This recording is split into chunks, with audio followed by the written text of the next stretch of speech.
Walked in on my fiancée cheating. Imagine my shock when I saw my father in bed with her. For some backstory, my wife Leah, 26 female, and I, 27 male, met in her freshman year of college. We were both dorming in the same building where we eventually met. We later found out we lived 2 towns away from each other, so whenever we went home, I let her drive with me. It only added like 20 minutes, so it was no big deal. After multiple trips and hanging out at school, we started to date. I have a pretty close-knit family, and so does she, so we told our families right away. I had met her family plenty of times when dropping her off, but it was nothing more than an introduction and exchanging pleasantries. Both of our families accepted each other with open arms and our relationship grew. I was a year ahead of her, so when I graduated, I went home where I was offered a good job with great pay. I visited her at school whenever I got the chance, and whenever she came home, we would make time for each other. After she graduated, she moved in with me as both of our jobs were in the city near where we grew up. Like me, she was offered a position at the company she works at now with great pay. After living together for about 3 years, I proposed, and we have been planning our wedding since. Now to the story. Looking back, there was plenty of things I overlooked, that I just wrote off thinking my father was just trying to welcome my ex into our family. Things like my father calling her all the time, and if I was around, they would just tell me they were talking about the upcoming family party or something along those lines. One time Leah was in the shower and her phone rang. I seen it was my dad, so I answered. When he realized it was me, he sounded both upset and surprised that I picked up. I then asked what's up, and he responded that he wanted to talk to Leah about my mother's birthday. That was in a week, and after a minute, we ended the call. Even typing this out now, I feel like such an idiot for not seeing it sooner. On the day I found out, it was like any other day. Leah had Thursdays off, so she made breakfast for both of us. When I set out for work, she gave me a kiss and told me to have a great day. During my drive to work, I realized I had forgotten some paperwork I would need for a meeting I had at 3 p.m. I shrugged it off and told myself I would just go home at lunch to get it.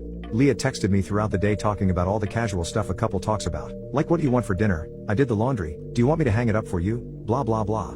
I didn't think it was necessary to text her that I was coming home for lunch, so when it came around, I just left work and went home.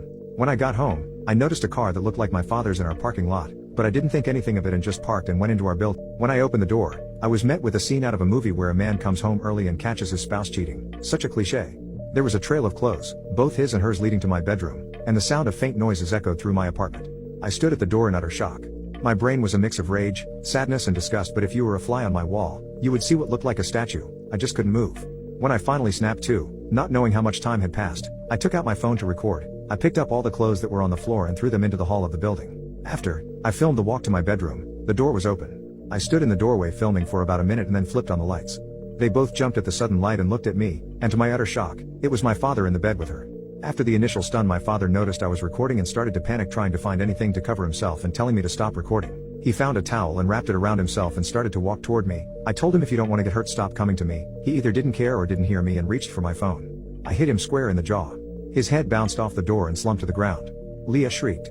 I aimed the camera at Leah and said, "Concerned about your buddy, but nothing to say to your fiancé?" My father woke up after about a minute and I told them I just needed to come pick something up for work, so I'm heading back now. If either of you pieces of crap are here when I get back, I'll send this video to everyone you know. I ended the video, looked at my dad, and said, "You're dead to me. You're no longer my father, but you might want to go home and talk to mom because I'll be talking to her very soon." I sat in my car for a while until one of the bosses at work called to ask where I was. I told her I was on my way back right now. When I got to her office to hand her the paperwork, I must have looked awful because she started asking what was wrong with me. I told her it was nothing and I'd be okay. I could see her scanning me up and down, and she noticed some blood on my collar and stood up, rushed to me, and said, "You're bleeding." I looked down and said it was my father's. She looked confused, so I pulled out my phone and showed her the video. She watched it in its entirety. She was introduced to Leah a few times but never my father. She sat there silent for a moment until it finally clicked that my fiancé was cheating on me, but not only was she cheating, it was with my father. She asked if there was anything she could do, suggesting I take some time off, but I told her I can't go back there right now. That I just need a minute and I'd be fine for the meeting, and I have another shirt in my office. The meeting went over fine. I put on a smile for everyone like nothing had happened. My boss came up to me after the meeting and asked how I could do that, but I just said I don't know and went to my office. I then came home, and I was alone for the first time in a very long time. Thank you for reading. I'm sorry I carried on so much, but it was therapeutic getting everything down. I just don't know what to do. I definitely need to get the heck out of this apartment. I just can't live here anymore, and there's no possible way I'm sleeping in that bed. I know not only do I have to go get checked out for STDs, but I think I broke something in my